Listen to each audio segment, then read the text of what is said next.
Kính chào đại chúng. Kính chúc đại chúng luôn thật nhiều năng lượng bình an và trái tim luôn tràn đầy tình yêu thương.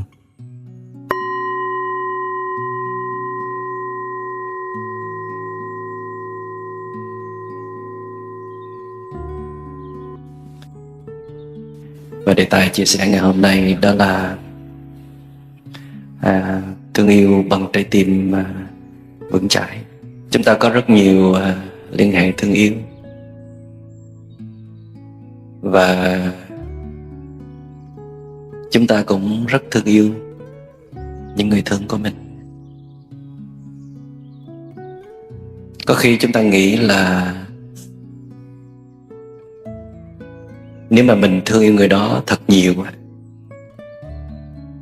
thì tình yêu đó mới là chân thật, mới là true love. Và mình còn có nhiều kế hoạch, mình còn nhiều phương cách làm sao để mà mình có thể thương người đó được nhiều hơn. Và cái cách thương của mình đó là quan tâm nhiều hơn, chăm sóc nhiều hơn, mang lại cho người kia nhiều cảm giác hấp dẫn, ngọt ngào hơn. Và mình có thể hiến tặng cho người đó bất kể thứ gì mà có thể làm cho người đó có hạnh phúc. Kể cả mình còn nghĩ là mình muốn cho cả cuộc đời mình cho người đó, nhưng mà kết quả là có vẻ như mình càng thương thì người đó càng không có hạnh phúc, và mình cũng không có hạnh phúc. Thương yêu mà không có hạnh phúc thì thương yêu để làm gì? Có khi mình cũng tự đặt câu hỏi như vậy. Nhiều khi thương yêu chỉ là một nhu cầu của bản năng thôi. Là một con người cho nên là muốn được thương yêu và cần được thương yêu. Mình muốn được thương yêu một người nào đó, và mình muốn một người nào đó thương yêu lại mình. Thương yêu có khi chỉ để lấp đầy một nỗi cô đơn. Mình cần có một sự sẻ chia, đồng hành. Tức là mình có cái nhu cầu nhiều hơn là đối phương có nhu cầu.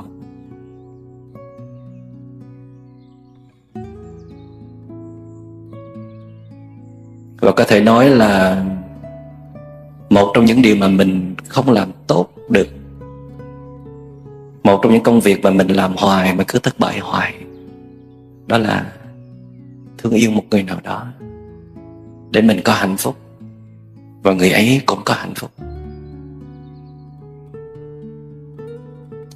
Thậm chí đã có những lúc mình nghi ngờ tình yêu nó có thật hay không. Cái thứ gọi là tình yêu chân thật, true love, là có thật hay không? Tại sao người ta thương mà người ta khổ nhiều như vậy? Và mình cũng vậy. Có vẻ như càng thương là càng khổ, bớt thương thì bớt khổ. Nhưng mà con người sống có thể không thương được không? Con người sống không thể không có tình thương hay là tình yêu được hay không? Đã có nhiều người cảm thấy sợ thương yêu, và bây giờ có hẳn một cái hội chứng của những người rất là sợ tình yêu hay là sợ tình thương.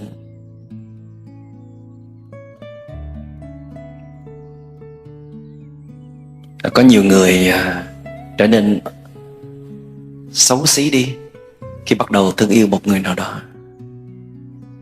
trở nên xuống cấp, trở nên tầm thường, trở nên bé nhỏ, trở nên nhiều oán hờn, và oán hờn luôn những cái người mà mình thương yêu nữa.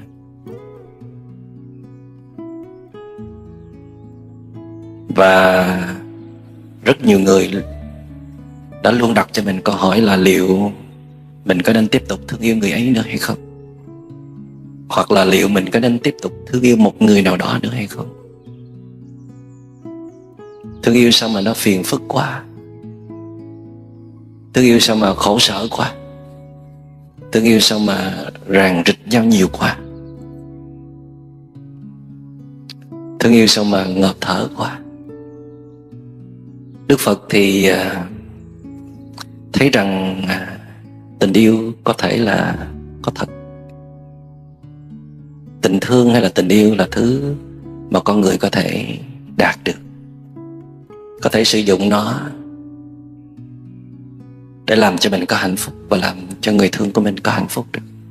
Chúng ta đừng có hiểu lầm là Đức Phật không có chủ trương về thương yêu, không có khuyến khích về thương yêu, hay là ngăn cấm con người thương yêu. Mà Đức Phật cũng không thể ngăn cấm được. Tại vì như đã nói, thương yêu là một cái bản năng rất là tự nhiên của con người. Chỉ có điều là thương yêu làm sao để đừng khổ lụy, thương yêu làm sao để có hạnh phúc, để có thể sống được một đời sống có ý nghĩa cho mình và cho người bình thường nữa. Thì Đức Phật thấy rằng là trong cái bản chất của thương yêu á, một cái tình thương gọi là đích thực hay là chân thật, true love á, thì nó phải có những cái chất liệu sau đây. Chất liệu đầu tiên Đức Phật gọi là metta. Tiếng Anh có thể dịch là loving kindness, gọi là tâm từ. Khi mình thương một người nào thì mình phải có khả năng hiến tặng những cái thứ quý giá cho người mình thương, những cái thứ có thể làm cho người thương của mình có hạnh phúc được. Ngoài những tiện nghi về vật chất hay là những tiện nghi về tinh thần, thì mình còn cống hiến thêm những cái giá trị khác, mà những cái giá trị đó có thể làm cho người thương của mình có hạnh phúc một cách bền vững. Người thương của mình có thể cũng cần những tiện nghi về vật chất, cũng có thể cần đến những tiện nghi về tinh thần như là quyền lực, địa vị của mình ở trong xã hội. Nhưng mà trong sâu thẳm, có khi người thương mình cũng không nhận ra được là họ có nhu cầu rất lớn về sự bình an. Và nếu chúng ta là người có thể chế tác ra được năng lượng bình an để hiến tặng cho người thương của mình,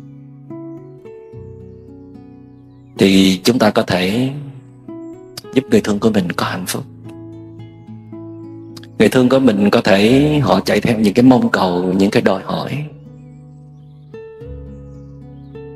Nếu mình cứ tiếp tục đáp ứng những cái mong cầu đòi hỏi đó thì họ cũng có hạnh phúc, nhưng mà hạnh phúc trong nhất thời. Rồi sau đó họ lại mong cầu tiếp, mà mong cầu mà chưa thực hiện được thì sẽ đau khổ.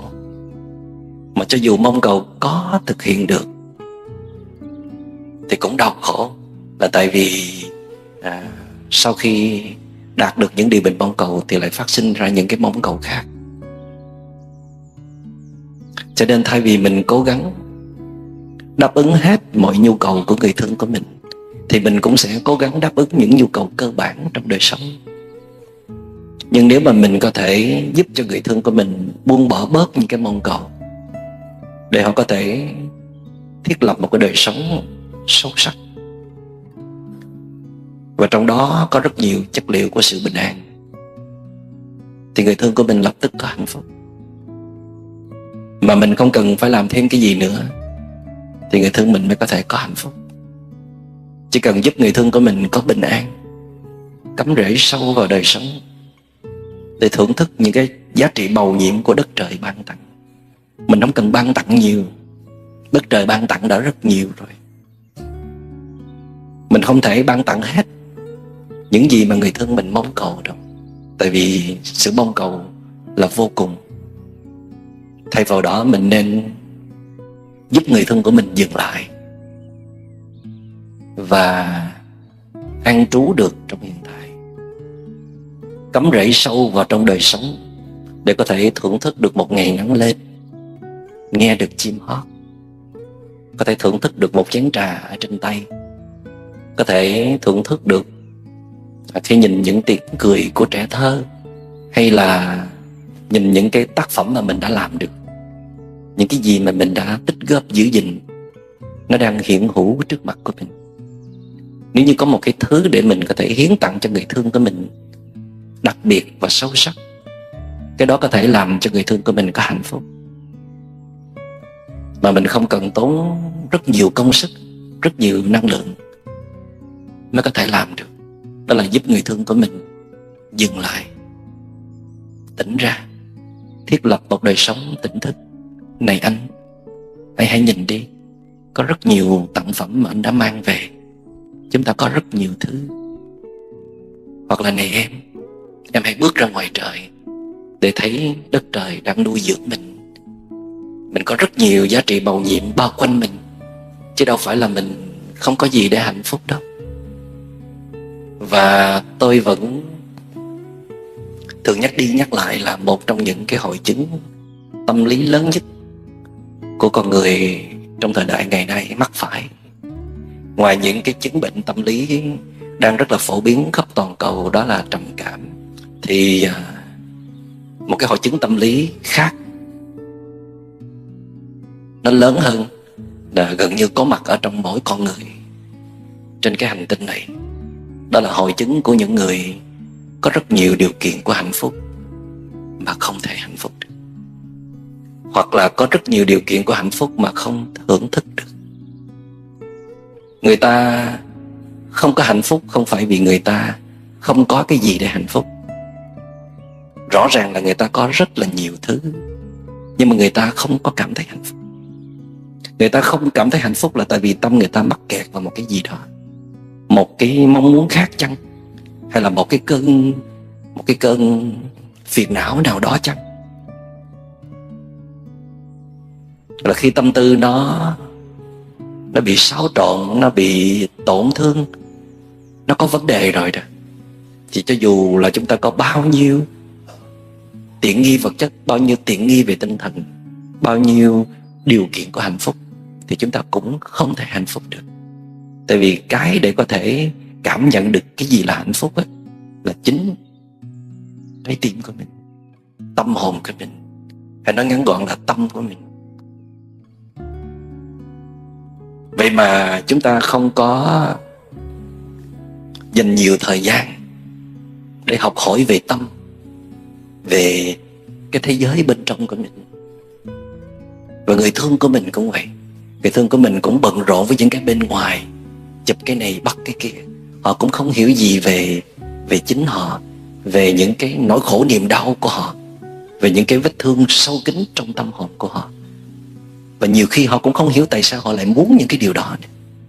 Bị lo lắng quá cho nên họ muốn, họ mong cầu. Vì sợ hãi quá cho nên họ đặt ra những cái kế hoạch quá nhiều, quá lớn ở trong tương lai. Và nếu chúng ta là một người tỉnh táo, một người có trí, thì chúng ta có nên chạy theo những cái đòi hỏi nó rất là vô thường, tức là hôm nay muốn nhưng ngày mai có thể không còn muốn nữa của người ấy hay không? Hoặc là những cái đòi hỏi không hề chính đáng một chút nào. Nếu mình chiều chuộng người thương của mình muốn làm cho người thương mình vui lòng, thì mình sẽ tiếp tục vắt kiệt năng lượng mình ra để phục vụ. Nhưng mà kết quả là người thương mình cũng không có hạnh phúc. Mà mình còn tập dược cho người thương mình một thói quen là tìm cầu ở bên ngoài. Mà tìm cầu ở bên ngoài thì chỉ có hạnh phúc chút đỉnh thôi, vài trống canh thôi, chứ không có nhiều. Cho nên khi mình đã ý thức được hạnh phúc á, là khi tâm hồn bình an, khi tâm mình không còn mong cầu hay là không còn chống đối gì nữa. Ít nhất trong giây phút mà bạn muốn có hạnh phúc đó, thì giây phút đó không thể có được tâm mong cầu và tâm chống đối, không có tâm tham và tâm sân, chỉ có một cái tâm bình an. Tâm bình an nghĩa là tâm không có tâm tham và tâm sân nó có mặt. Một cái tâm nhẹ nhàng, thảnh thơi, có đủ khả năng để thưởng thức những cái điều kiện hạnh phúc đang có mặt. Nhiều khi chỉ là một chén trà, nhiều khi chỉ là một dòng sông, nhiều khi chỉ là những đứa bé thơ ngây, hoặc là những công việc vặt vãnh mà mình đang làm. Nhưng mà mình cảm nhận được mình đang sống, cảm nhận được sự sống bao quanh mình cảm nhận mình kết nối được với các thành phần xung quanh mình dừng lại những mong cầu, những đòi hỏi và những cái phiền não hay những cái vết thương sâu sắc trong tâm hồn của mình, nó cũng không có bước ra để nó thao túng hay là hành hạ mình, thì lúc đó mình sẽ thưởng thức được hạnh phúc. Và khi mình có cái trải nghiệm này rồi thì chắc chắn mình sẽ bày cho người thương của mình chứ. Mình cũng mong muốn người thương mình cũng có được những trải nghiệm như vậy, để họ nếm trải được cái thứ hạnh phúc sâu sắc bền vững là cái gì. Khi con người bớt mong cầu, bớt chống đối thì sẽ hạnh phúc như thế nào? Dĩ nhiên là tôi không có nói là chúng ta không mong cầu, hay là chúng ta không tránh né, không loại trừ, không chống đối những điều bất như ý, hay là những đối tượng có thể gây nguy hiểm cho mình. Nhưng chúng ta mong cầu nhiều quá, và chúng ta chống đối nhiều quá, đến mức mà chúng ta không có cái khoảng nào để mà không mong cầu và không chống đối cả. Và càng mong cầu, càng chống đối thì chúng ta càng phóng tâm ra bên ngoài, càng tiếp tục rời bỏ chính mình mà đi. Cho nên nếu được thì chúng ta bớt mong cầu lại, chỉ mong cầu những thứ gì thật sự là cần thiết và chính đáng hay là phù hợp. Mà muốn biết được điều này thì mình phải tĩnh tâm, mình phải có sự tỉnh thức, mình phải có một chút ít trí tuệ thì mình mới biết được. Còn nếu mình không có được chút ít trí tuệ đó, ít nhất trong cái giai đoạn này đó, thì mình nên mời một bậc có trí tuệ, bậc tỉnh thức, để họ soi sáng cho mình. Và cái giây phút mà mình muốn gọi là hạnh phúc thì tôi dám tin quý vị rằng, dám chắc với quý vị rằng là giây phút đó không bao giờ có phiền não có mặt. Mà mong cầu và chống đối là phiền não, tại vì đó là tâm tham và tâm sân. Không thể nào có tâm tham và tâm sân tham dự trong khi chúng ta đang có hạnh phúc. Hạnh phúc mà hồi hộp, mà căng thẳng, mà đầy sợ hãi, mà đầy phiền toái, thì đó chỉ là một cảm giác sung sướng nhất thời, chứ đó đâu phải là hạnh phúc. Hạnh phúc phải có chất liệu của sự bình an.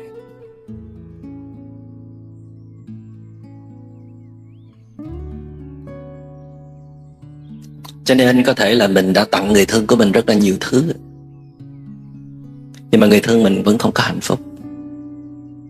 Thì cái thứ mà mình có thể đã ít tặng hoặc là chưa tặng cho người thương của mình, đó là chất liệu của sự bình an. Trước hết mình phải là một cái khối bình an, luôn có mặt bên người thương của mình trong năng lượng bình an. Đó là một cái món quà rất là quý giá. Đi xa về có thể là mình mang rất là nhiều quà, nhưng mà tại sao mình không ý thức mình cũng là một món quà. Mình đừng có làm cho người thương mình hiểu lầm quà là phải xách trên tay, là phải bỏ ra nhiều tiền thì mới gọi là quà. Mình phải làm cho người thương mình thấy và thừa nhận rằng mình là một món quà. Mà muốn như vậy thì mình phải là một khối bình an, lan tỏa được cái năng lượng bình an trong người mình ra.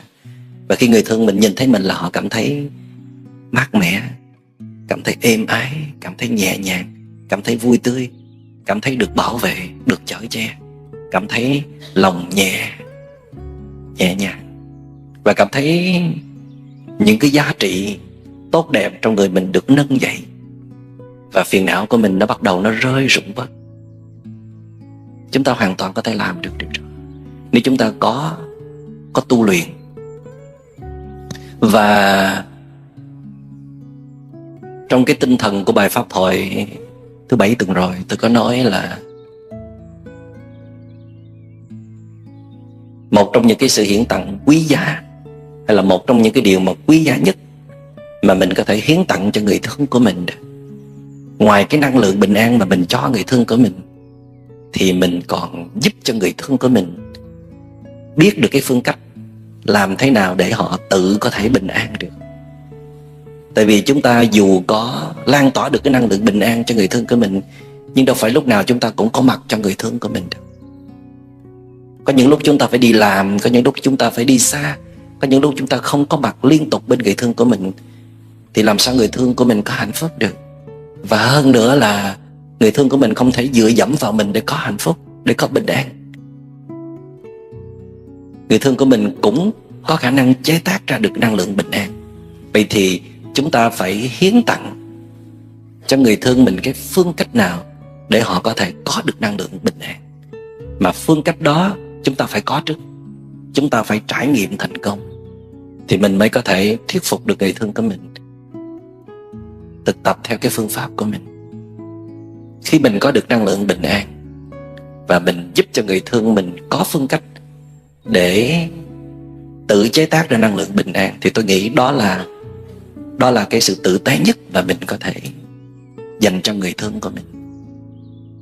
Tại vì chế tác ra được năng lượng bình an khó lắm quý vị. Chúng ta phải khổ luyện, chúng ta phải kiên trì, chúng ta phải sắp xếp cuộc sống mình ngăn nắp lắm. Mình có một cái chương trình luyện tập nghiêm ngặt lắm thì mình mới có thể chế tác ra được năng lượng bình an liên tục. Rồi với tất cả cái công phu đó, nó chẳng đáng là một cái món quà lớn dành cho người thương mình sao?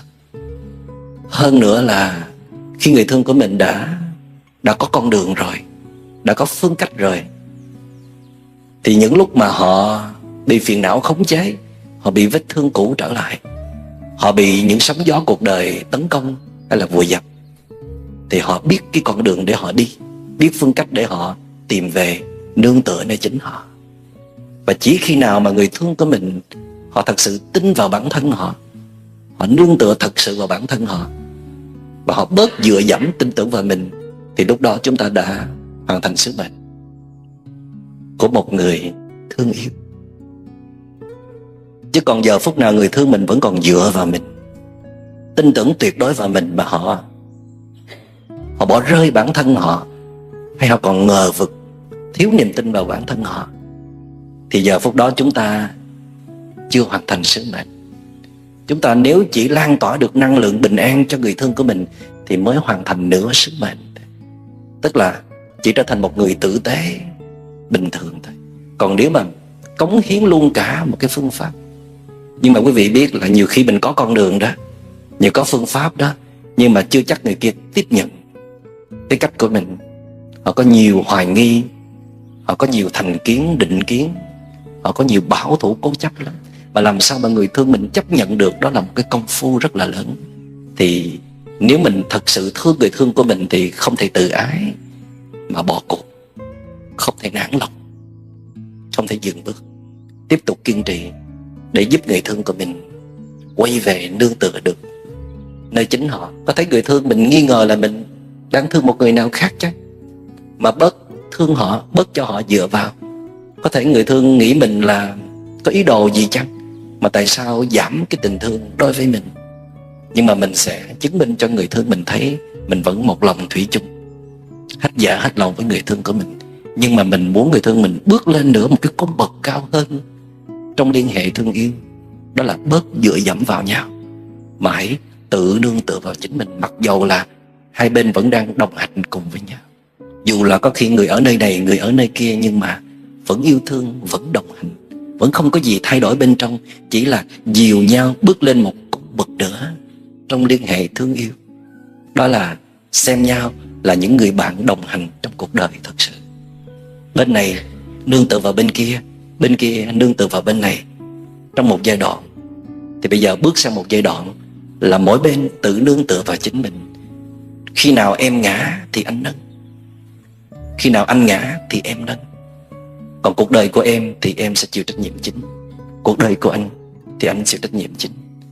Và trong cái sự giác ngộ của Đức Phật thì Đức Phật thấy rằng mỗi một cá thể, mỗi một con người đều hoàn toàn có khả năng chịu trách nhiệm cho cuộc đời của chính mình, hoàn toàn có thể tự tạo được năng lượng bình an và hạnh phúc cho chính mình. Mình cũng cần những người thân yêu bên cạnh, nhưng mà họ chỉ đóng vai trò phụ thôi. Nhưng mà cái sai lầm của con người là khi có các đối tượng thương yêu bên cạnh thì con người lại dựa hẳn vào các đối tượng bên ngoài mà bỏ rơi chính mình. Đó mới là vấn đề.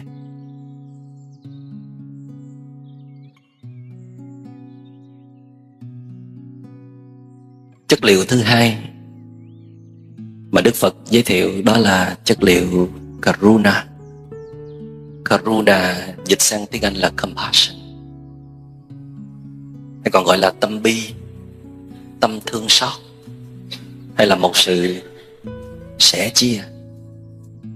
Khi người thương của mình có những khó khăn, có những bế tắc, có những tổn thương về tâm lý, và họ đang xuống cấp, họ không còn dễ thương như ban đầu nữa. Họ có thể ứa ra một vài chất độc, họ có thể buông ra những câu nói, những hành động gây nát lòng mình.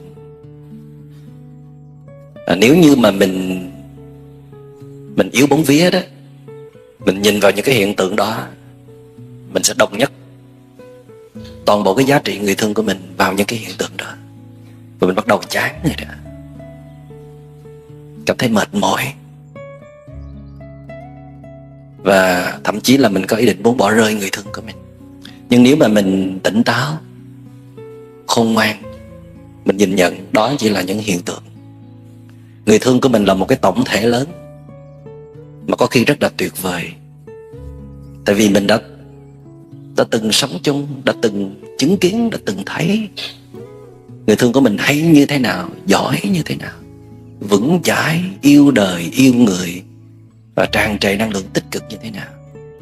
Thì cái vết thương hôm nay, những cái yếu kém, những cái xuống cấp hôm nay, nó không phải là tất cả, nó chỉ là một phần trong người thương của mình thôi. Cái thấy đó gọi là người có trí tuệ. Còn nếu mà mình đồng nhất toàn bộ cái giá trị của người thương mình vào một cái hiện tượng, vào một câu nói hay là một hành động, thì cái đó gọi là vô minh đang vận hành. Tức là tâm mình đang bị che lấp, mắc kẹt vào thế giới của hiện tượng mà không thấy được bản chất. Thì nếu mình đã thương người đó rồi thì mình không thể nào bỏ người đó được, dù người đó có như thế nào. Tôi luôn luôn tâm niệm cái câu là dù người đó có như thế nào thì mình vẫn cứ là chính mình, vẫn cứ là người tử tế, vẫn cứ là người tốt bụng, vẫn cứ là người thương yêu người đó. Dù có lúc mình không thể tới gần người đó được, dù có những lúc mình không thể cho cái gì thêm người đó được, dù có những lúc người đó không có chấp nhận cái tình thương của mình, sự giúp đỡ của mình, nhưng mà mình đứng từ xa mình nhìn, vẫn tiếp tục đưa cánh tay vô hình tới để mà bảo vệ, nâng đỡ người đó. Và thậm chí có những lúc người đó quay lại cắn mình. Tại quý vị biết là tôi làm công việc chăm sóc bệnh nhân trầm cảm, và cái người mà bệnh nhân thường dễ đáp trả, tấn công, hay tôi gọi cái từ là cắn á, là những cái người mà kề cận ở bên cạnh. Cái người mà hay yêu cầu, hay nhắc nhở, hay khuyên lơn, hay gọi đúng cái tên phiền não của họ, cho họ cảm giác là mình thấy hết chân tướng của họ, thì họ rất là bực, rất là khó chịu. Chỉ cần mình nhìn họ chăm chăm là họ cảm thấy khó thở rồi, thì lúc đó họ sẽ quay lại, họ cắn mình.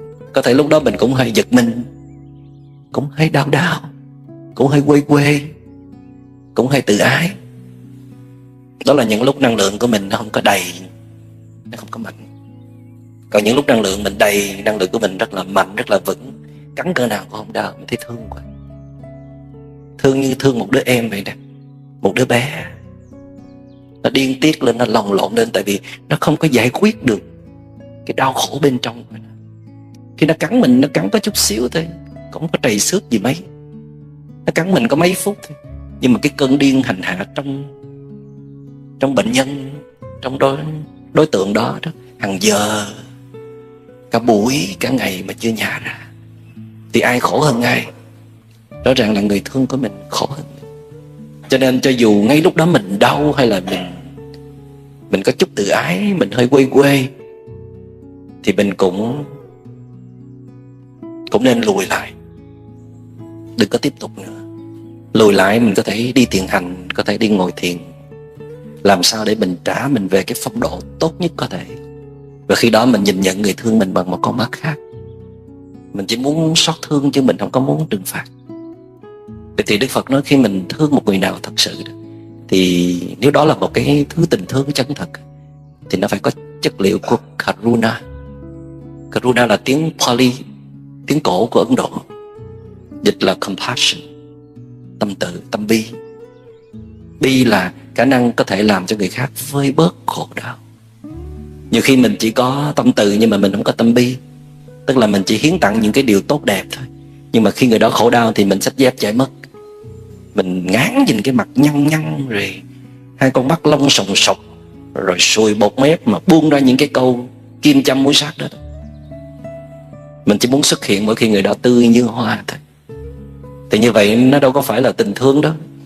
Cái đó gọi là đến để rút tỉa, chìa cái vòi vào để rút tỉa. Tại vì một cái người dễ thương thì ai mà thương không được. Nhưng mà cái người đang rất là khó thương đó mà mình thương được đó, thì mình mới ngầu chứ.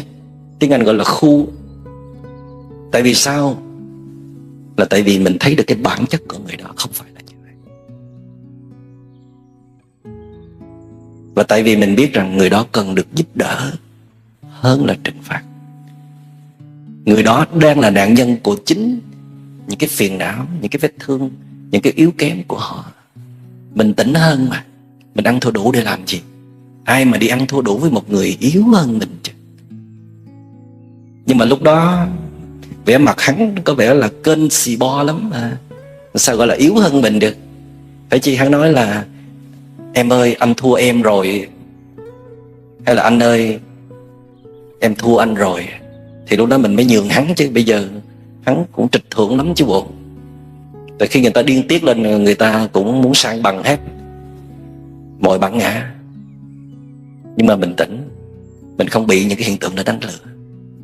Cho nên mình cố gắng thường xuyên có mặt khi mà người thương mình có khó khăn. Lúc lâm nguy, lúc khó khăn mà mình vẫn có mặt thì đó mới là chứng tích của một tình thương đích thực chứ. Chứ còn lúc hạnh phúc thì mình có mặt, còn lúc khổ đau mình chạy mất tiêu. Rồi tại vì sao? Tại vì mình cũng tổn thương nữa. Bên kia trầm cảm mà bên này cũng cảm trầm. Cho nên là làm sao mà một người đang có khó khăn về tâm lý mà có thể giúp đỡ được một người khó khăn về tâm lý được. Cho nên mới hỏi rằng là bạn đang có một trái tim vững chãi để thương người thương của mình hay không? Dĩ nhiên không phải lúc nào chúng ta cũng vững chãi. Nhưng khi bạn thừa nhận rằng trái tim bạn đang không vững chãi thì bạn không thể yêu người nào hay là thương một người nào được. Không thể yêu thương một cách có hiệu quả, làm cho người thương mình có hạnh phúc được. Lúc đó bạn làm ơn quay về thương chính bản thân mình đi. Chứ còn thương yêu người khác có thể sẽ làm khổ, có thể sẽ nhả độc, có thể sẽ vung vẩy rác rến vào người khác. Cho nên mới nói thương yêu là một cái nghệ thuật rất là lớn. Mà ở trong đó không chỉ mình luôn tìm hiểu tâm lý của đối phương, phải hiểu hết những cái ngóc ngách, những cái điều sâu kín, những cái vết thương trong lòng, hiểu rõ tính cách và phân liệt đâu là hiện tượng, đâu là bản chất của người đó. Mà mình còn phải hiểu được chính mình, phải vượt qua những cái giới hạn, những yếu kém của mình. Và mình phải luôn là một cái người không chỉ tràn trề năng lượng thương yêu mà còn phải vững chãi được. Vững chãi có nghĩa là ít có bị dao động hoặc là bất động trước những cái cơn cảm xúc, cơn điên tiết của người kia. Chứ còn trái tim mình nó không có đủ vững chãi, mà bên kia chỉ cần buông ra một câu nói là mình đã tím tái rồi. Mà khổ nổi là giữa mình với người thương của mình nó có những cái thành kiến với nhau. Người kia đã từng chém vào trái tim mình vài nhát rồi, cho nên là bây giờ người kia nói cái gì là mình cũng không muốn nghe. Nói cái gì là mình cũng muốn điên lên hết. Chỉ cần thấy mặt là muốn điên rồi. Ngày xưa không thấy mặt là không ngủ được, chịu không nổi. Bây giờ thấy mặt là ngủ không được, ăn không vô, thở không nổi. Nhưng mà nếu mà mình bình tâm, mình dừng lại, mình hồi phục năng lượng lại. Nếu mình có những cái phương pháp thiền tập hay là một cái phương pháp thực tập nào đó có hiệu quả để mình trở về đúng với cái phong độ của mình, thì nói trên Trịnh Công Sơn là hãy nghiêng đời xuống, nhìn suốt một mối tình, chỉ lặng nhìn không nói năng, dịu buốt trái tim, dịu buốt trái tim.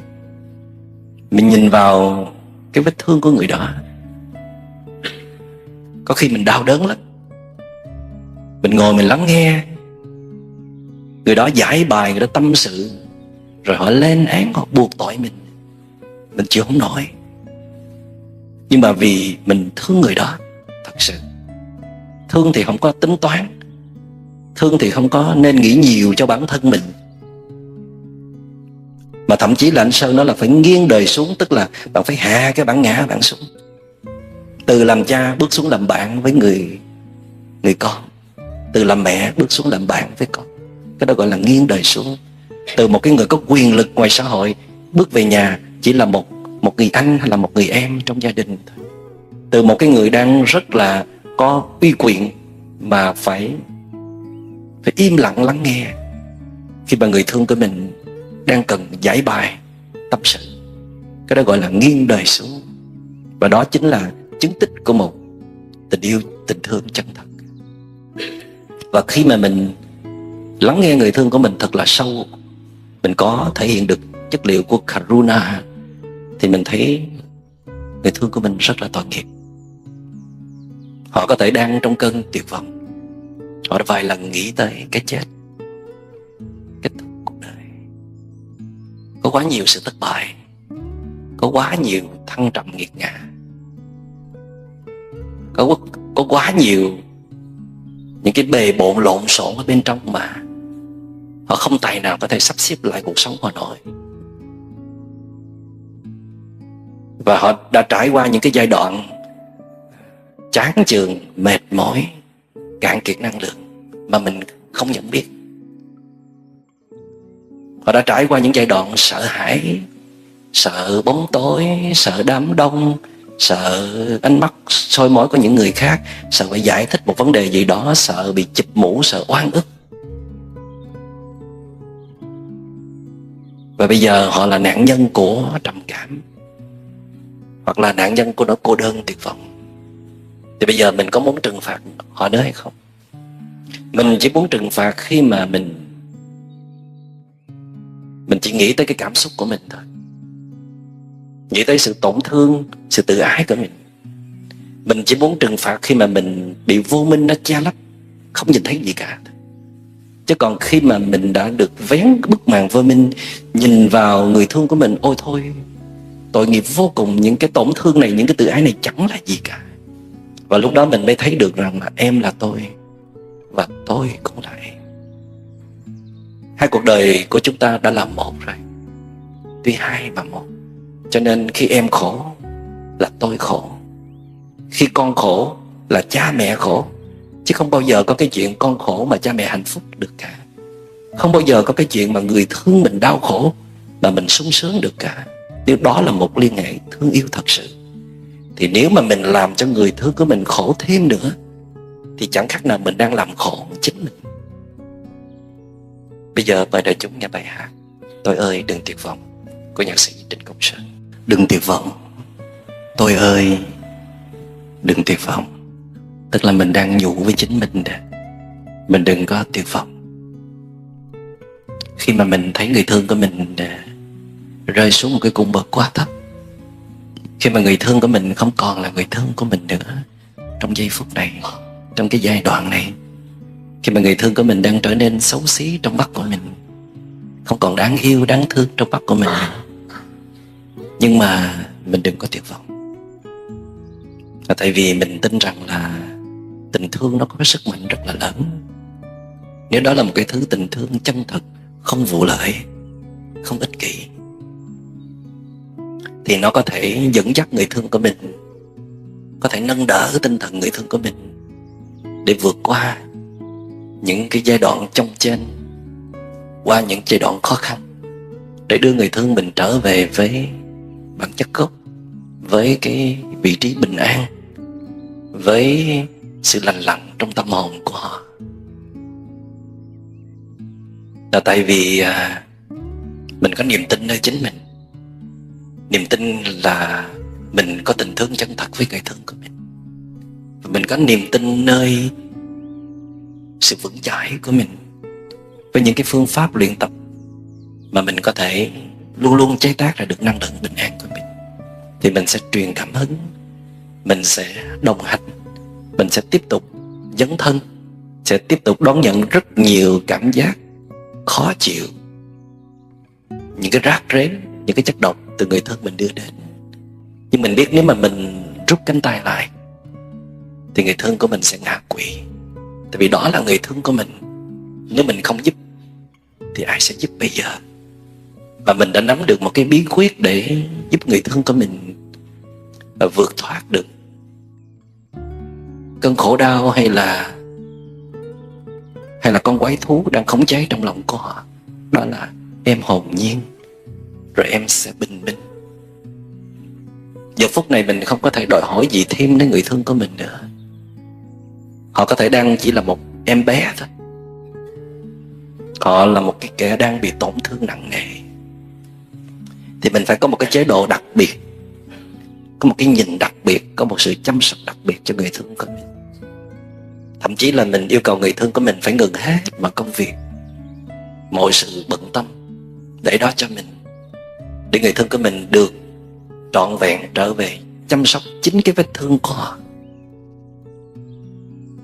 Tại vì đối với cái phương pháp trị liệu, chỉ khi nào mà mình quay trở về để mà yêu thương chính cái vết thương của mình, tỏ ra cái năng lượng bình an để chăm sóc cái vết thương của mình, quan tâm từng giờ từng phút, không còn lơ là, không còn tiếp tục thảy chất độc vào nó nữa, không còn nổi tham sân si lên nữa, và không còn lên án buộc tội đàn áp với vết thương của mình nữa.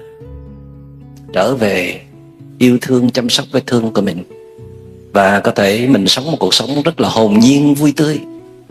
Hồn nhiên có nghĩa là vô tư lự. Một đứa trẻ thì mới có thể hồn nhiên được. Một người không có những kế hoạch dự án, không có những mong cầu, không có điều lớn lao phải lo toan, phải giải quyết thì mới có thể hồn nhiên được. Và trong ai cũng còn một cái chất liệu của sự hồn nhiên. Dĩ nhiên chỉ có hồn nhiên thôi thì không thể sống được, nhưng mà hồn nhiên là một liệu thuốc. Chỉ cần mời lên được sự hồn nhiên vô tư lự để cho người thương của mình được sống trong cái chất liệu của sự hồn nhiên, đó là một sự hiến tặng rất là lớn. Tại vì mọi gánh vác, mọi trách nhiệm sẽ đổ dồn về phía mình. Tại vì em hồn nhiên rồi thì bình minh sẽ thức giấc. Cái sự tỉnh táo, sự tỉnh thức sẽ trở về. Và khi mà mình không có tuyệt vọng, trong khi mình chứng kiến trước những cái yếu kém, những cái vụng về, những cái lầm lỡ, những cái tuột dốc của người thương của mình, thì người thương mình mới không tuyệt vọng được. Mình mới truyền cái cảm hứng ra được.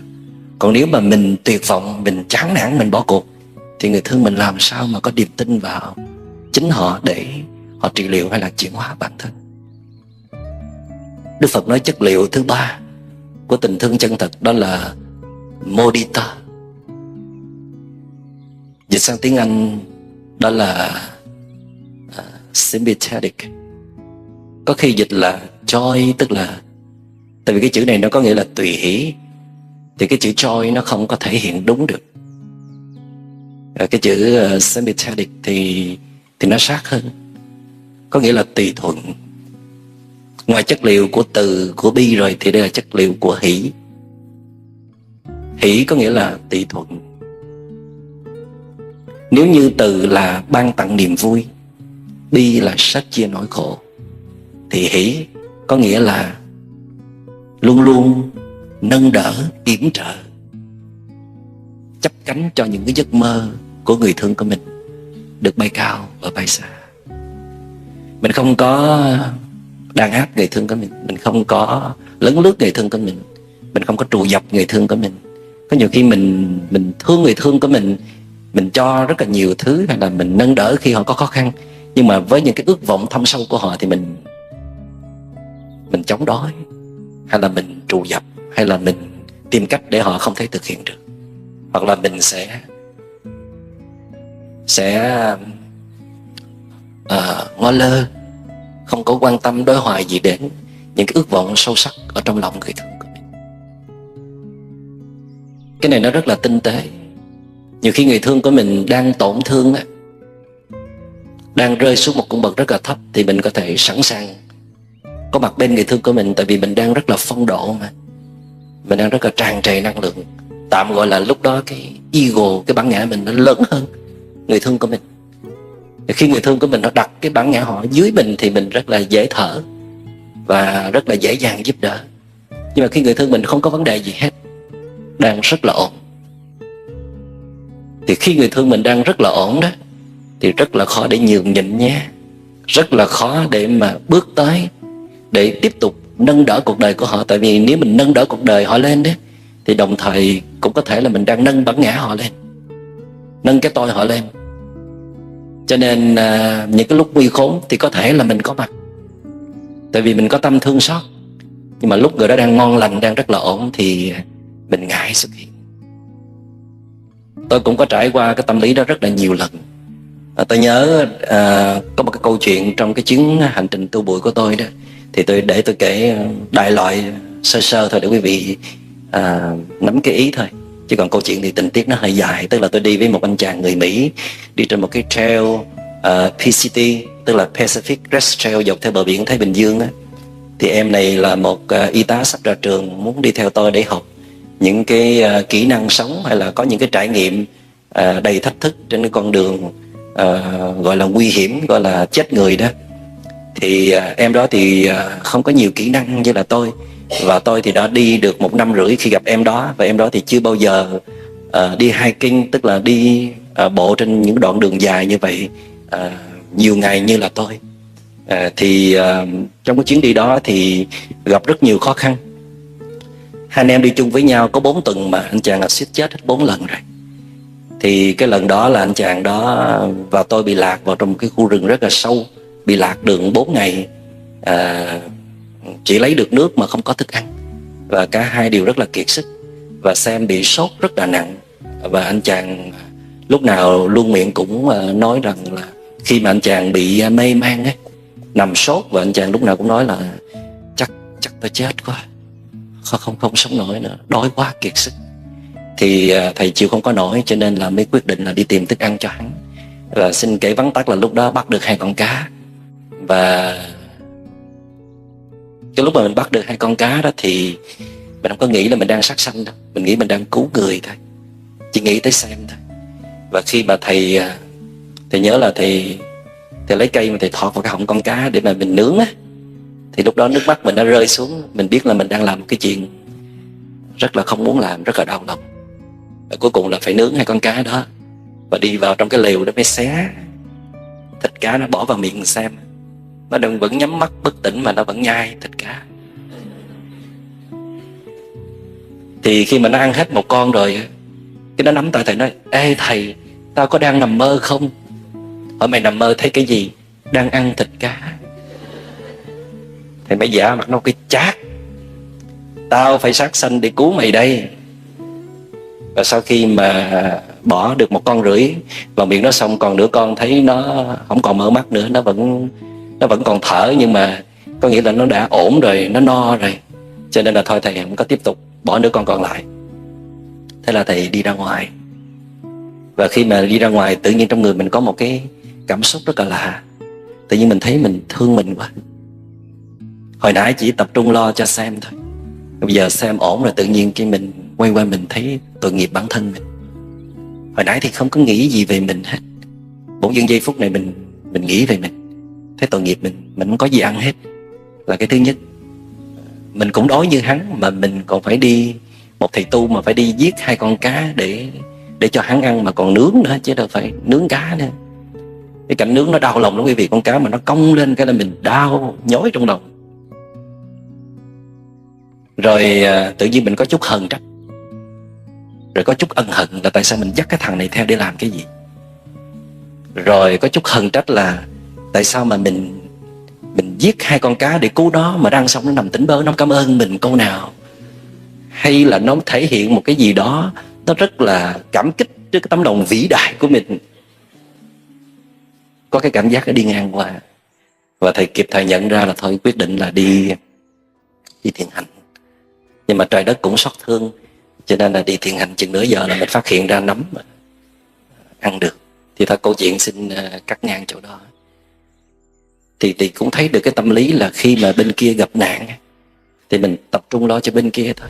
Và khi bên kia họ ổn, họ vững rồi, mình thấy họ không còn gì phải xót thương, cần sự giúp đỡ của mình nữa, thì tự nhiên có một chút ganh tị nổi dậy trong lòng, một sự đố kỵ nhẹ.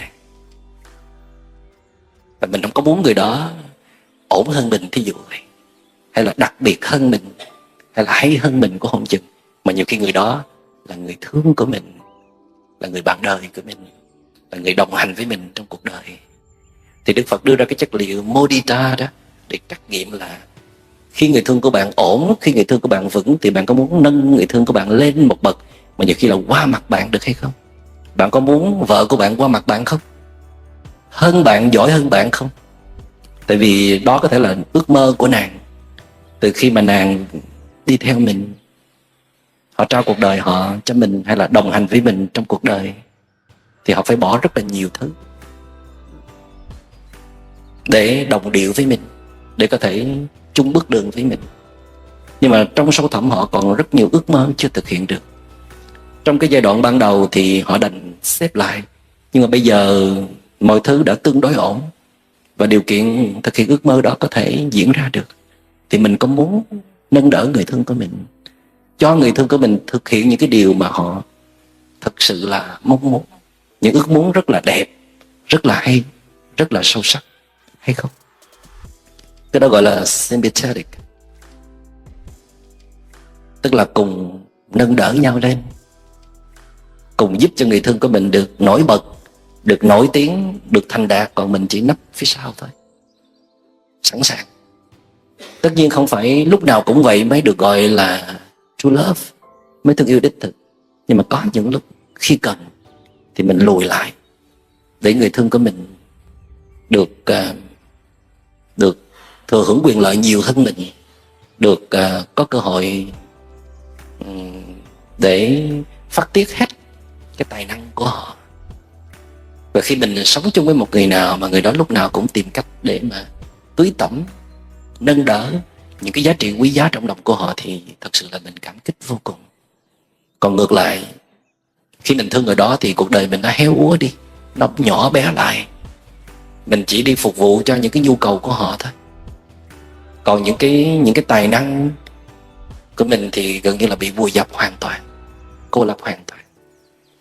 Vì mình thương người đó, vì mình thương các con, cho nên là mình cũng ráng nuốt nước mắt vào trong, ráng quên đi.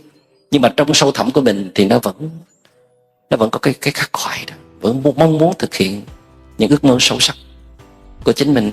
Trừ phi người đó muốn đi tu thì mình không ủng hộ. Mà nếu mà mình có tấm lòng lớn, nếu mà người đó muốn đi tu mà người đó có hạnh phúc, đó là ước muốn sâu sắc nhất cuộc đời của hắn. Chứ không phải vì họ chán mình, vì họ ghét mình, mà vì họ muốn đi tu. Thì nếu mình có true love thì mình cũng có thể thả hắn đi được. Chà, cái đoạn này giải cứu được nhiều người lắm đó.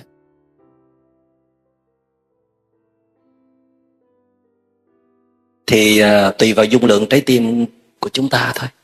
Đức Phật không có ép buộc chúng ta phải lúc nào cũng phải hy sinh cho người thân của mình. Nhưng mà nếu mà mình có một cái tình thương chân thật đối với người thân của mình thì nên quan tâm tới cái chất liệu đó, để xem mình có được chất liệu đó hay không. Và chất liệu cuối cùng đó là chất liệu của Upekkha, có thể dịch là equanimity, chất liệu của sự buông xả, không chấp nhất, không giữ trong lòng, không tính toán với những khuyết điểm lầm lỡ, yếu kém của người thương mình.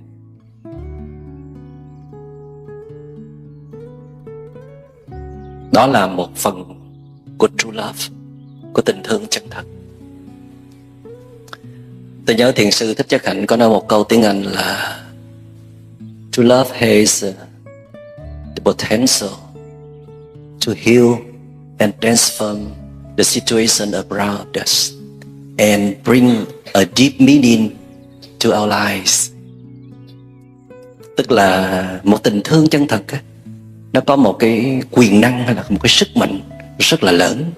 Nó có thể chữa lành và có thể chuyển hóa được những cái tình trạng khó khăn đang xảy ra xung quanh cho mình và cho người thương của mình, và có thể mang lại một cuộc sống ý nghĩa thật sự cho cả đôi bên.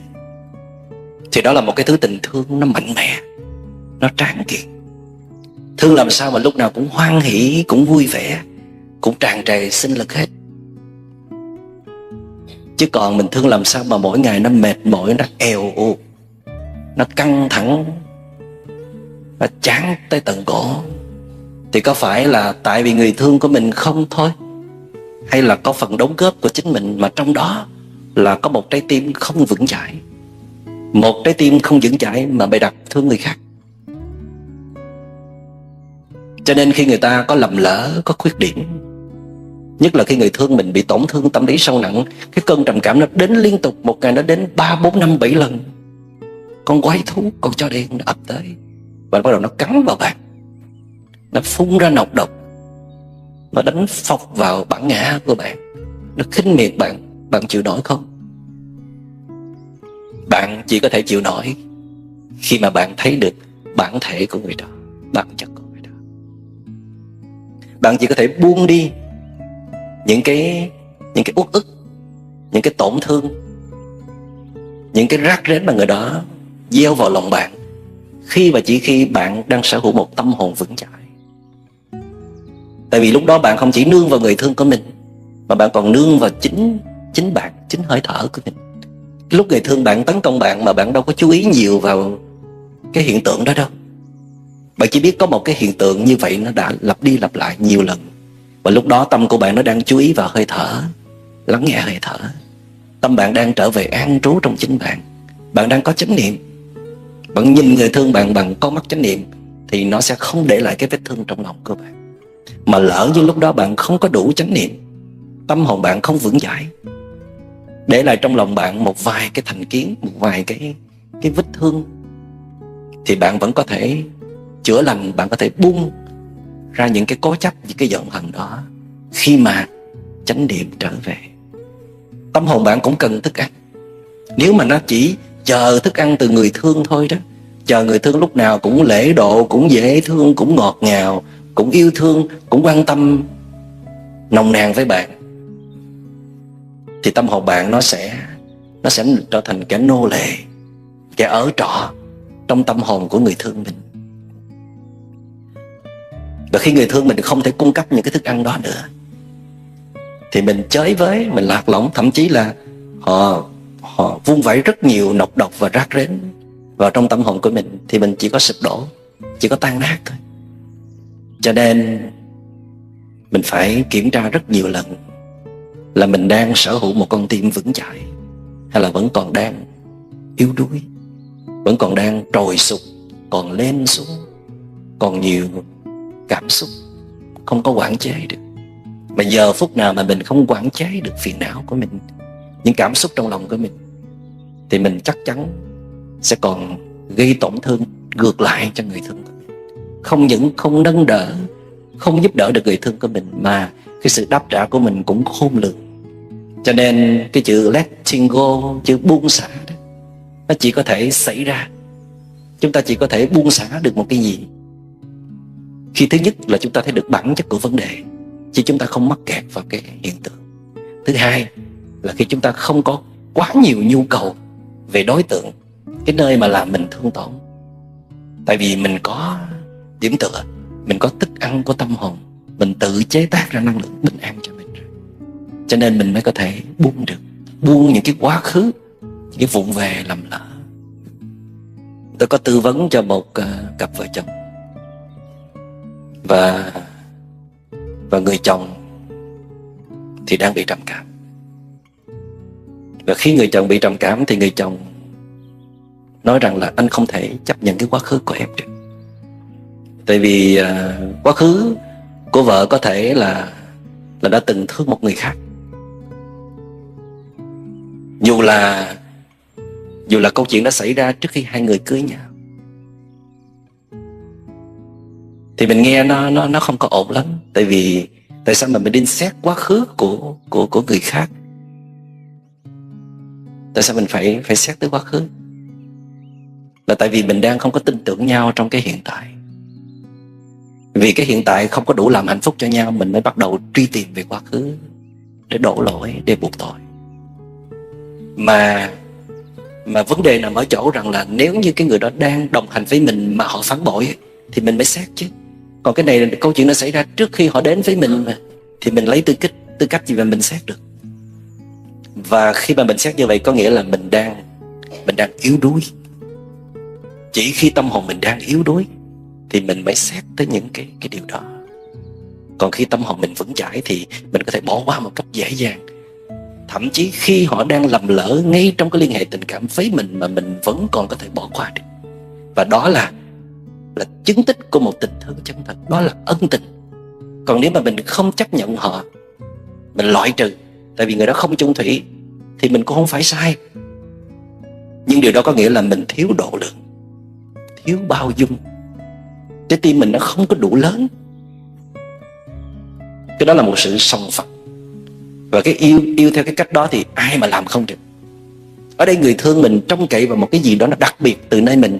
Đó là khi họ có những vụ việc lầm lỡ mà mình vẫn bao dung. Như vậy cho nên muốn buông thì phải có một trái tim rộng lớn nữa. Đó là điều kiện thứ ba. Điều kiện thứ nhất là thấy được bản chất của người thương. Điều kiện thứ hai là một trái tim vững chãi. Và điều kiện thứ ba là một trái tim rộng lớn. Nắm muối không hề mặn với lượng cả dòng sông, lỗi lầm kia bé nhỏ với cõi lòng mênh mông. Đó là 4 câu thơ tôi họa từ hình ảnh mà Đức Phật lấy cái ví dụ là lấy nắm muối bỏ vào trong tô nước thì nó mặn là không uống được, mà lấy nắm muối bỏ vào dòng sông thì nước dòng sông vẫn uống được như thường, tại vì cái lượng nước dòng sông nó quá mênh mông. Và sáng đây tôi cũng xin đính chính là có rất nhiều thơ ở trên mạng ghi là của sư Minh Niệm mà không hề phải thơ của tôi chút nào hết trơn. Tại vì họ có thể là dựa vào những bài thơ trong cuốn Hiểu Về Trái Tim mà họ bắt đầu họ phóng tác thêm mà cũng đề ký tên là sư Minh Niệm. Rất là ngạc nhiên, cho nên coi chừng hàng giả nha. Và có nhiều fan quá quý trọng mình đó, cho nên là họ tạo ra những cái kênh ở trên YouTube đó, rồi họ lấy những bài pháp thoại của mình, họ mới cắt gọt lại, tạo ra thành cái bài mới và tự đặt cái tên luôn. Thí dụ như Sự Thật Về Tình Dục. Trời ơi, ông thầy Minh Niệm gì mà lộ liễu dữ vậy, gì mà thô thiển dữ vậy. Trong khi cái tựa gốc của người ta là coi chừng những cám dỗ ở bên trong, mà biến thành cái tựa cực kỳ hot, cực kỳ giật gân, hay là sống thử rồi sống thật, hết hồn. Nhưng mà phải chịu thôi, tại vì người ta lỡ thương mình rồi, ta làm đó là vì mình thì mình phải chịu, chứ giờ kiện tụng gì bây giờ. Đó cũng là chứng tích của một tình thương chân thật. Vậy thì trong khi mình thiết lập một cái liên hệ thương yêu thì mình phải canh chừng nghĩ đến cái dung lượng trái tim của mình, coi nó lớn hay là nó nhỏ. Nhiều khi lo mừng ăn quá rồi trái tim nó thu lại, nó bé xíu từ hồi nào không hay. Nhiều khi nó chỉ còn là một cái tô nước, hay là thậm chí là không tới một tô nữa, nó còn có một chén, và thậm chí nó còn có nhiêu đây thôi. Thì nắm muối sao chịu nổi. Một câu nói không dễ thương, một ánh mắt ngờ vực là thở không nổi, là đáp trả ngay lập tức. Huống gì người đó trực tiếp tuyên bố từ bỏ mình, trực tiếp tấn công mình. Huống gì mình có rất nhiều bằng chứng cho thấy sự phản bội của người đó, sao thở nổi. Thì lúc đó sự thách thức rất là lớn. Một là bạn chọn sự sòng phẳng. Em như thế này thì tôi sẽ như thế kia, đừng có trách tôi. Hay là anh như thế này thì tôi sẽ như thế kia, đừng có trách tôi. Hay là bạn chọn sự bao dung độ lượng. Mà khi mà bạn chọn sự bao dung độ lượng thì trái tim bạn đau lắm. Tại vì đó là một sự nhẫn nhục mà. Nhẫn nhục có nghĩa là gì? Khi bạn nhẫn thì bạn phải nhục. Nhục có nghĩa là đau đớn, là thua thiệt. Người Trung Hoa họ viết cái chữ nhẫn là một cái con đao, một con dao nó cắm vào trái tim. Trên là bộ đao, dưới là bộ tâm. Đau lắm, có thể chảy máu được. Nhưng mà tại sao mình phải nhẫn? Là tại vì mình không có muốn mất người đó. Mình không muốn mất người đó là tại vì mình dựa dẫm vào người đó, hay tại vì mình thương người đó.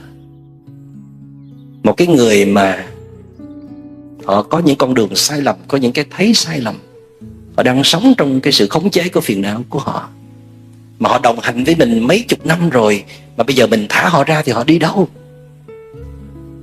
Và làm sao mình chắc là cái người kia đó, cái người thứ ba, nếu có đó, là có thể thương người thương mình một cách chân thật được, có thể chăm sóc người thương của mình, nâng đỡ người thương mình như mình được. Cho nên phải giành lại. Cho nên là phải học cách để mở rộng dung lượng trái tim ra. Nhiều khi mình dành người thương về phía mình không phải để cho mình, mà để người thương của mình trở về đúng với con đường an toàn, một cái nơi an toàn, trở về đúng với bản chất của họ. Thành ra trong tình thương là phải có sự tha thứ. Chứ mình thương người nào mà mình nói mình không biết tha thứ hay là không thể tha thứ thì không thể nào gọi là thương yêu đích thực được. Trừ phi người đó cứ lầm lỡ này tới lầm lỡ khác, mắc phạm sai lầm liên tục mà không sửa chữa, thì mình đành phải xài tới cụm từ là dung lượng trái tim có hạn. Nhưng mà thật ra là không có hạn nha quý vị. Đức Phật nói dung lượng trái tim là vô cùng, càng nới là càng rộng, tới mức mà không còn biên giới nữa mà. Tại vì mình không chịu tu luyện đó thôi, không có quyết liệt tu luyện đó thôi. Nếu mình cứ quấn vào cái liên hệ tình cảm đó, mình chờ đợi hy vọng người đó nhiều quá đó, thì mình sẽ thất vọng. Thì mình không thể nào mở rộng dung lượng trái tim mình được. Cứ để người đó đó đi, quay về tu tập, quay về nương tựa vào hơi thở, nương tựa vào chính mình. Không đòi hỏi nữa, không chống cự nữa, không lên án, không than phiền, không buộc tội nữa. Và chỉ khi nào mà mình trở về với chính mình đủ, an trú thật sự, thì tự động dung lượng trái tim sẽ mở ra. Chứ không phải mình ngồi đó nghiến răng trèo trèo để mình kéo trái tim mình nó rộng lớn ra. Không được. Mình đang ở cái cung bậc đang tổn thương thì không bao giờ làm cho trái tim mình rộng lớn được. Mình phải bước lên một cung bậc khác, cung bậc ổn định nhất, mà chỉ có thể bước lên đó khi mà mình nhả đối tượng đó ra. Đừng nghĩ tới họ nữa, đừng chăm bẩm vào cái câu chuyện đó nữa, trở về nương tựa vào chính mình. Cho nên cuối cùng thì trong khi thương yêu thì mình cũng phải chăm sóc chính mình, không quên nương tựa vào chính mình, luôn giữ được một tâm hồn vững chãi, thì mới có thể đủ chất liệu thương người thương của mình.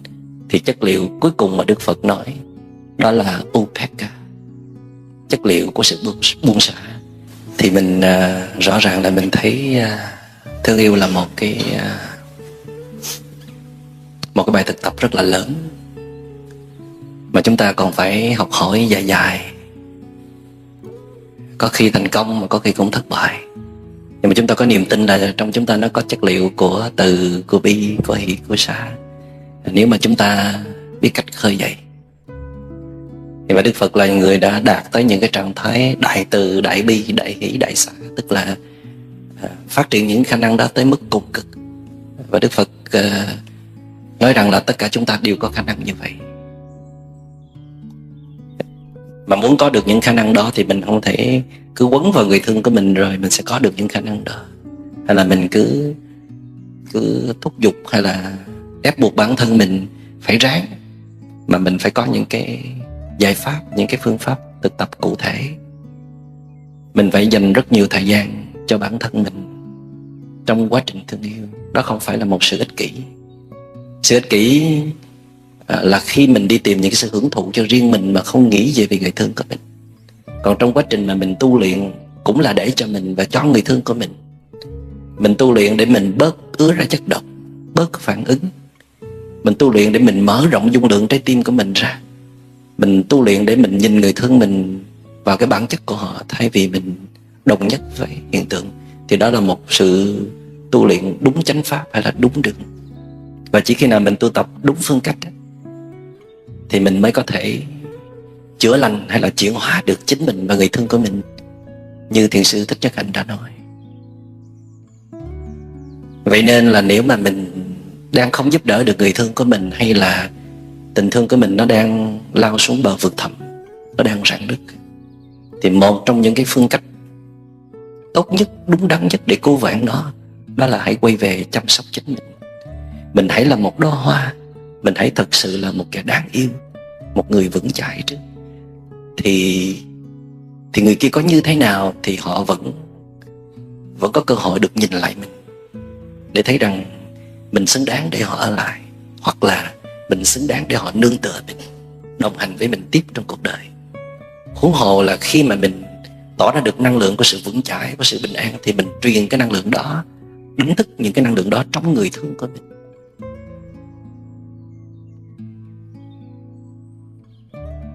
Và cuối cùng là khi mình có được năng lượng bình an và vững chãi, dù người thương của mình không còn duyên với mình nữa, thì mình vẫn không ngã quỵ, vẫn giữ lại những hình ảnh rất đẹp của người thương trong lòng của mình.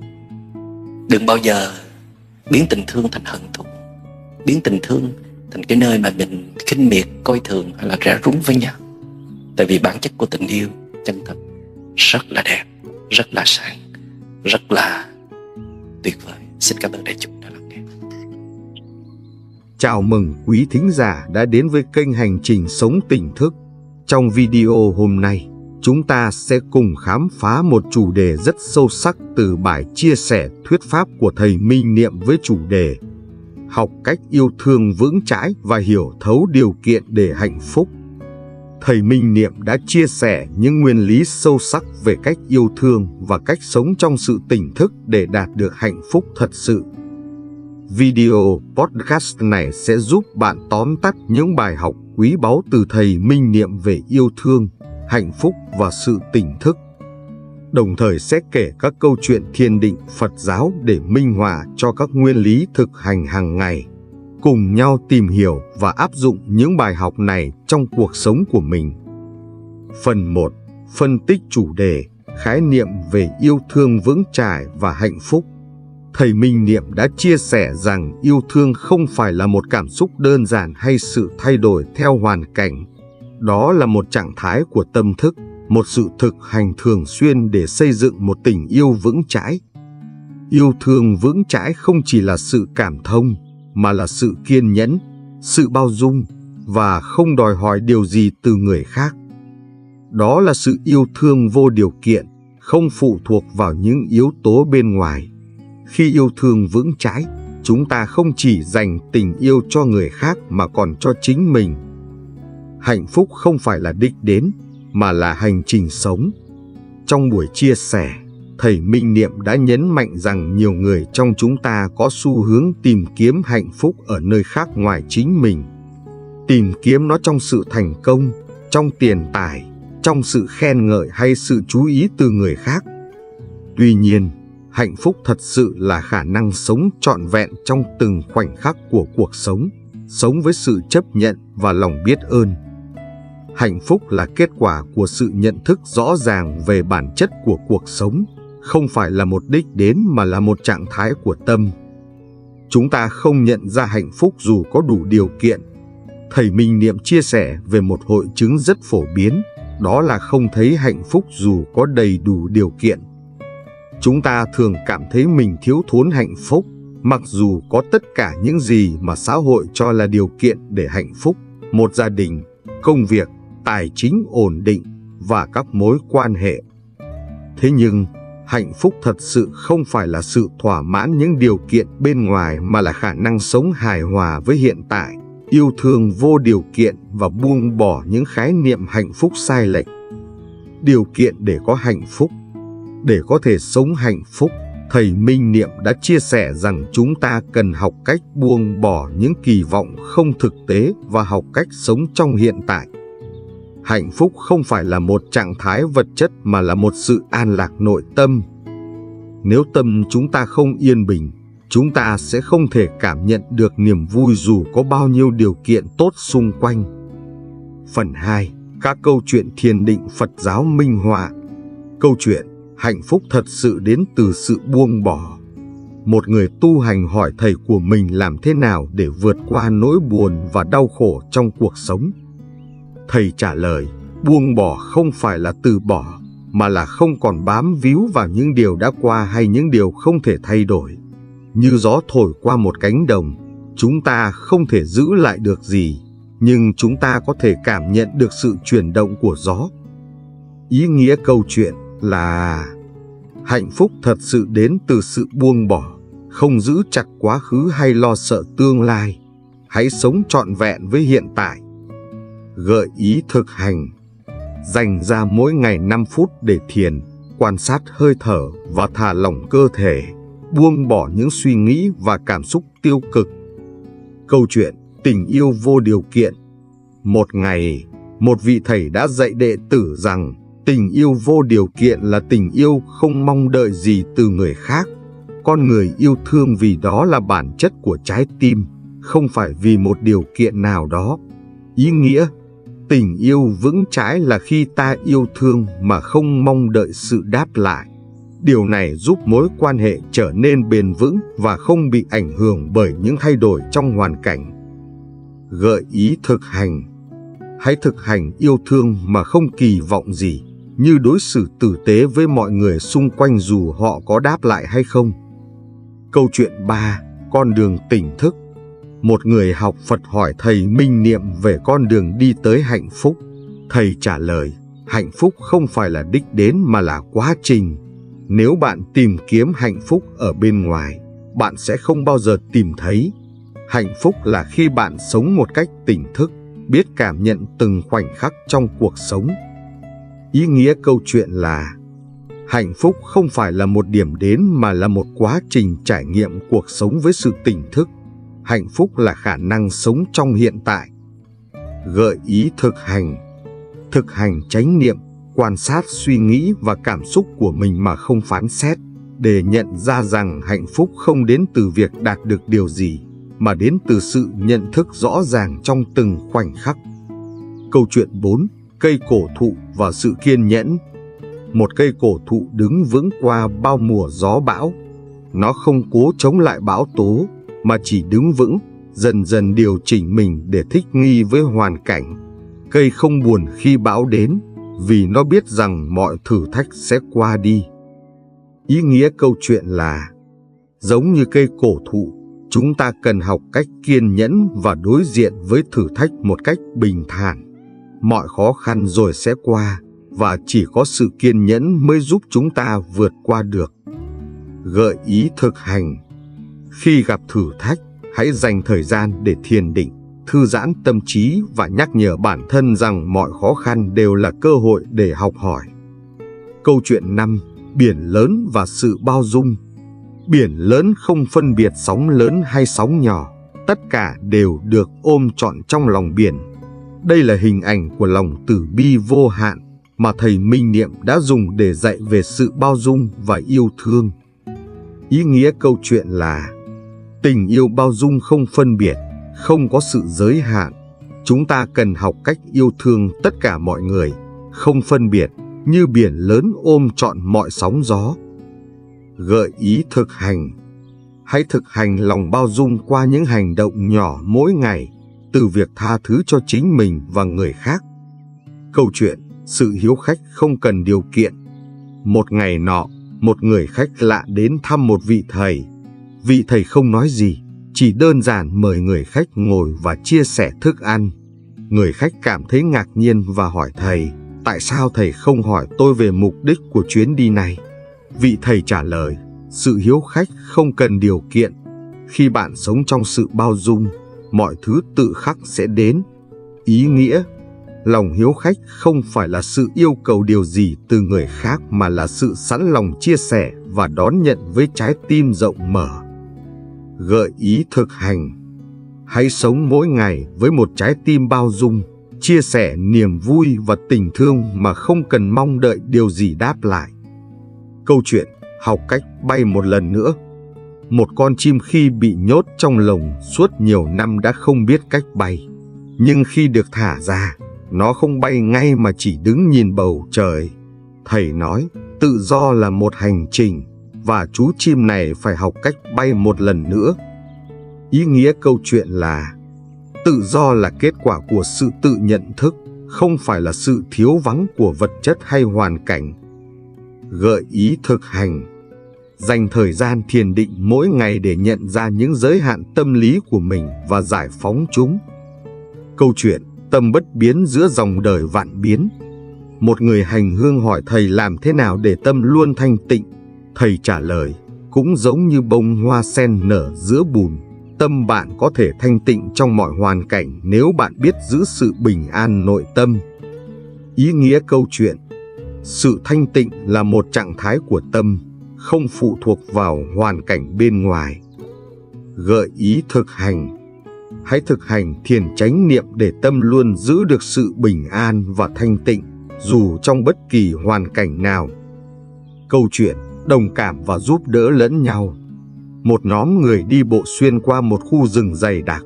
Khi một người bị ngã, mọi người đều quay lại giúp đỡ, không ai bỏ lại phía sau. Thầy dạy rằng, trong cuộc sống, chúng ta đều có lúc ngã xuống. Sự đồng cảm và giúp đỡ lẫn nhau chính là yêu thương đích thực. Ý nghĩa câu chuyện là, Tình yêu thương đích thực là sự chia sẻ và hỗ trợ lẫn nhau trong mọi hoàn cảnh. Gợi ý thực hành. Thực hành đồng cảm với những người xung quanh, sẵn sàng chia sẻ và giúp đỡ khi họ cần. Câu chuyện, sự khiêm nhường chính là chìa khóa để tốt hơn. Một người học trò hỏi thầy, tôi phải làm gì để trở thành một người tốt hơn? Thầy trả lời, hãy khiêm nhường và học hỏi từ tất cả mọi người. Sự khiêm nhường chính là chìa khóa để mở rộng tâm trí và lòng yêu thương. Ý nghĩa câu chuyện là khiêm nhường là điều kiện quan trọng để chúng ta có thể mở rộng lòng và học hỏi từ người khác, giúp cuộc sống trở nên hài hòa hơn. Gợi ý thực hành. Hãy thực hành khiêm nhường bằng cách lắng nghe và học hỏi từ những người xung quanh. Phần 3. Tóm tắt lại các ý chính. Từ những câu chuyện và bài học của thầy Minh Niệm, chúng ta có thể thấy rằng yêu thương vững chãi và hạnh phúc thật sự không đến từ những điều kiện bên ngoài mà từ khả năng sống trong hiện tại với sự tỉnh thức, bao dung và kiên nhẫn. Lời khuyên cho chúng ta: để sống hạnh phúc và yêu thương vững chãi, chúng ta cần thực hành chánh niệm và thiền định mỗi ngày.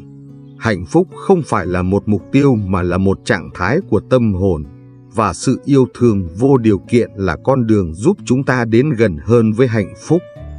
Hãy chia sẻ video này với những người xung quanh để cùng nhau lan tỏa yêu thương và sự tỉnh thức. Mong các bạn sẽ áp dụng những bài học này trong cuộc sống hàng ngày để tìm thấy bình an và hạnh phúc thật sự. Cảm ơn quý thính giả đã lắng nghe. Hẹn gặp lại trong các tập tiếp theo, nơi chúng ta sẽ tiếp tục khám phá và học hỏi những giá trị từ Phật giáo. Chúc các bạn một ngày an lạc, bình an và hạnh phúc.